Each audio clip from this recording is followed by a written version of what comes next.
Hola, ¿cómo se encuentran? Buenas noches, estoy grabando este video a las 11 de la noche del lunes, el lunes 8. Bueno, comentarles que no voy a estar en la clase del jueves, ni para socio ni para economía, así que bueno, les estoy grabando este video de alguna manera para no perder contacto y orientarlos un poco en lo que va a ser esta segunda unidad de macroeconomía. Recuerden que Recuerden por ahí repasar un poco, ¿no? Algunos de los temas que estuvimos trabajando al final del primer trimestre. Estuvimos viendo eh, elasticidad, estuvimos viendo teoría de la oferta y la demanda, sobre todo repasar los criterios conceptuales, ¿no? Desde frontera de posibilidad de producción hasta sistemas económicos, estructuras de mercado, todos esos conceptos que estuvimos viendo que son, bueno, fundamentales para entender un poco lo que vamos a ver en la segunda parte de la materia, que es justamente macroeconomía. Antes que nada, contarles que ya armé un cronograma de trabajo, es este que están viendo aquí y que ya está en la plataforma, listo para que ustedes accedan. En el cronograma, como siempre, voy fecha por fecha, ¿no? Fíjense para la clase del jueves esta, que no voy a estar en Buenos Aires, teníamos pensado ver un poquito el pensamiento de John Maynard Keynes y la medición de las variables econométricas, ¿no? Es decir, cómo se utilizan las variables socioeconómicas, económicas, para medir el rumbo de la economía, los principales problemas de la economía, para planificar en economía, algo que es muy importante. Así que bueno, esa era la idea a trabajar, así que ahora vamos a ver un poquitito de eso y lo vamos a seguir profundizando en la clase de la semana que viene, que espero Dios mediante ya poder estar con ustedes. Así que bueno, acá están todas las fechas más importantes. También les recomiendo que vayan leyendo ya el capítulo 10 de Paul Krugman sobre qué es macroeconomía y sobre las principales definiciones de la macroeconomía, ¿no? Todo esto para empezar a trabajar. Tienen también las fechas de presentación de las tareas, de las entregas de esas tareas, de los foros y por último también ya puse una fecha para el segundo parcial y también para su recuperatorio, ¿no?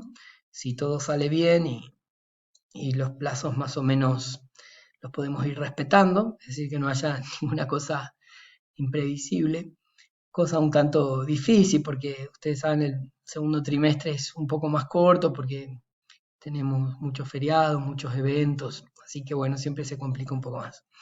Pero bueno, esperemos que podamos respetar estas fechas y quedarían así el 27 de octubre y el 10 de noviembre el recuperatorio, ¿no?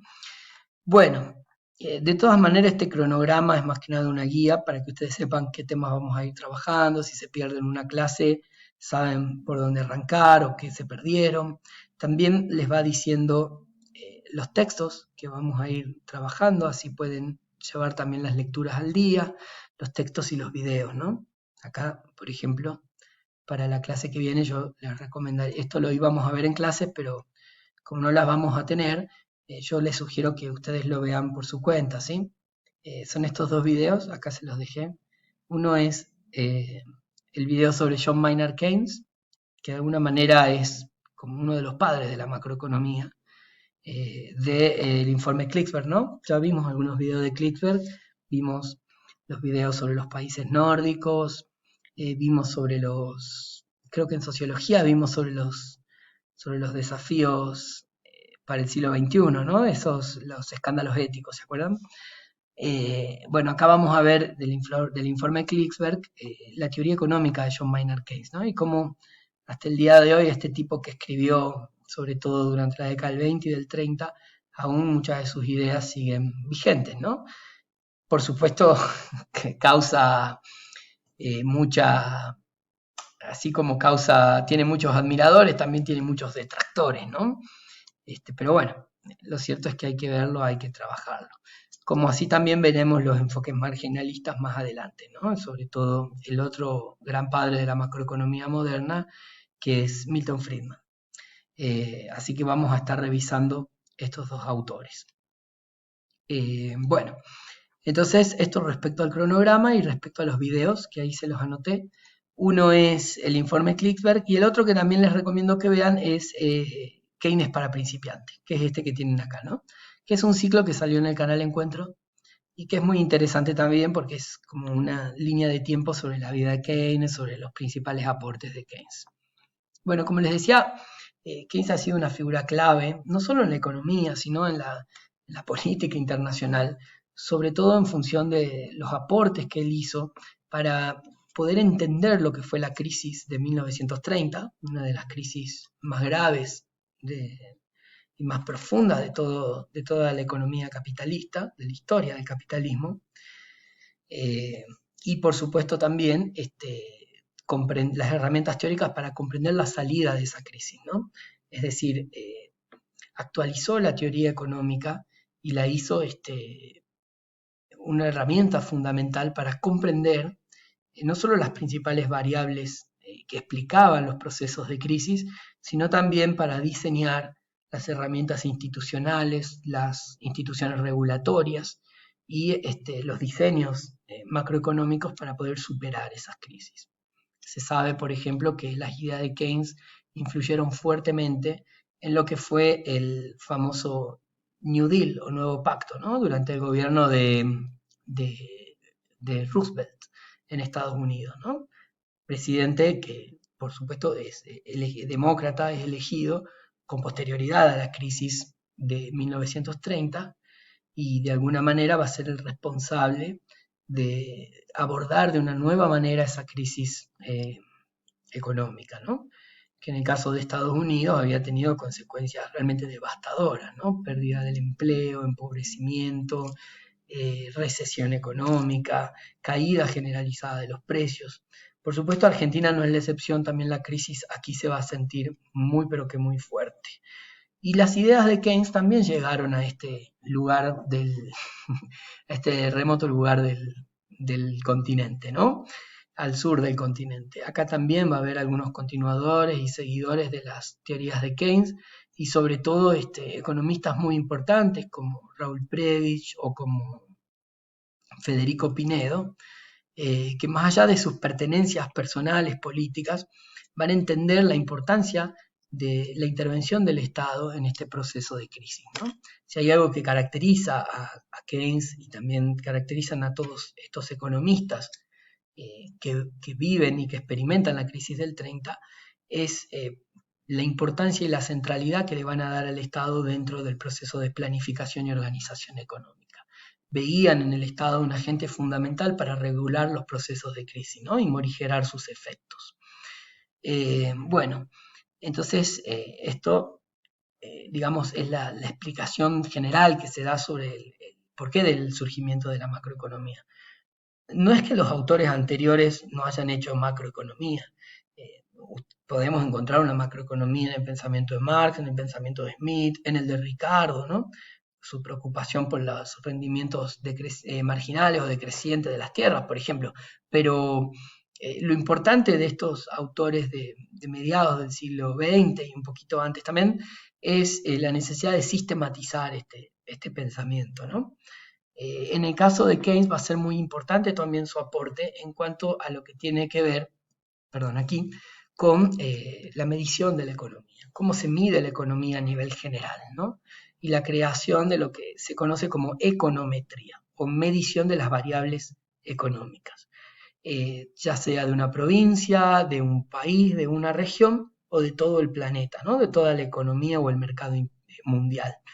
Estos datos, estas series estadísticas que van llevando las distintas agencias económicas del Estado, ¿no? Por ejemplo, puede ser desde el INDEC hasta el Banco Central, Ministerio de Trabajo, también organismos que no dependen del Estado, ¿no? Puede ser, por ejemplo, pienso en Cifra, que es una agencia estadística de la CTA, ¿no? Que es una central obrera de trabajadores, ¿no? No es estatal, o distintas consultoras que también miden algunos datos económicos, ¿no?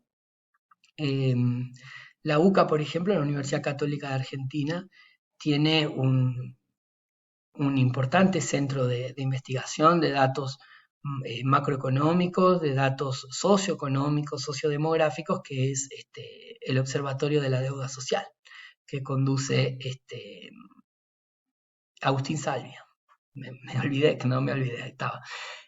Así que bueno, como verán hay distintos organismos que se encargan de medir la economía, de medir la sociedad, el impacto de la economía también, ¿no? Sobre algunas variables sociodemográficas y socioeconómicas. Desde el empleo, los precios, la productividad, el crecimiento económico, la recesión o el estancamiento económico también, los componentes de las exportaciones, de las importaciones, la deuda también, la deuda de los países, la deuda de la Argentina. Bueno, todos esos elementos, todos esos indicadores que son fundamentales para entender la marcha de la economía, son relevadas por estos organismos, ¿verdad? El más importante siempre es el INDEC porque es el organismo nacional, el organismo oficial, y por lo tanto cuenta con muchos más recursos que el resto para elaborar los datos más fiables y las muestras más grandes también, ¿no? Así que bueno, como verán, los datos macroeconómicos permiten a la sociedad realizar diagnósticos claros sobre las problemáticas económicas y por supuesto las formas más efectivas para intervenir en ellas. Entonces, la econometría va de la mano con el análisis macroeconómico que permite interpretar, entender esos datos, ¿no? Los datos por sí solos no dicen nada, es la teoría la que nos permite entender e interpretar esos datos. Y acá quería mostrarle algunos de los datos que generalmente se pueden relevar y podemos encontrar, y de hecho vamos a tratar de analizar a lo largo de la cursada para que ustedes también puedan ir desarrollando esa habilidad de interpretar un cuadro, de poder leer un cuadro, de ver qué nos dice un cuadro sobre una sociedad o el mundo. Por ejemplo, acá lo que tenemos es el PBI global y cómo cada país se reparte una parte de ese PBI global, ¿no? Fíjense que acá es interesante ver cómo Estados Unidos, que son unos 300 millones de personas, es el país más importante, más rico del mundo, porque concentra un cuarto de la producción mundial de bienes y servicios, ¿no? Es decir, un cuarto del PBI global pertenece a Estados Unidos. Y China, fíjense que es el país más poblado del mundo, sin embargo, la segunda potencia económica, se apropia de una proporción mucho menor del producto global. Argentina la pueden ver acá, chiquitita, con un 0,79 nada despreciable, ¿no? Bastante importante en el contexto global nuestro país, una economía de ingresos medios, como se suele decir. Bueno, acá podemos hacer comparación entre las economías de los países. Acá también podemos ver otro gráfico que nos permite ver las perspectivas de crecimiento, ¿no? las proyecciones a largo plazo de una economía, ¿no? Fíjense, por ejemplo, China, como durante el siglo XIX cayó, ¿no? En su capacidad económica, su PBI global, sus tecnologías, su desarrollo, pero hoy vuelve a emerger y se proyecta hacia finales del siglo XXI como la economía dominante a nivel global. Entonces también nos permite hacer esas lecturas. Nos permite comparar, por ejemplo, países. Acá podemos hacer una comparación entre Argentina, Brasil y Estados Unidos en PBI per cápita, que es un indicador que ya vamos a ver, que también permite comparar el desarrollo y el crecimiento. También podemos hacer comparaciones a nivel nacional, ¿no? Donde series históricas nos permiten ver, por ejemplo, la evolución de la deuda externa de nuestro país, la evolución del PBI, de la pobreza, de los intereses de la deuda, de cuánto significaba para la economía de nuestro país la deuda. Bueno, así podemos ir viendo distintos indicadores, también el crecimiento del empleo y del desempleo, o por ejemplo la posición de Argentina en las distintas economías globales. Así que estos van a ser algunos de los gráficos que vamos a estar trabajando en macroeconomía. Y vamos a tratar también de que sean gráficos vinculados a la historia económica de nuestro país, para que no sea tan abstracto y bajarlo un poco más a tierra, ¿sí? Bueno, espero que puedan ver esos videos y leer el capítulo 10 de Krugman, y les deseo éxitos en este segundo trimestre y no duden en preguntarme en el foro de consultas si tienen cualquier consulta. Un saludo y nos estamos viendo pronto.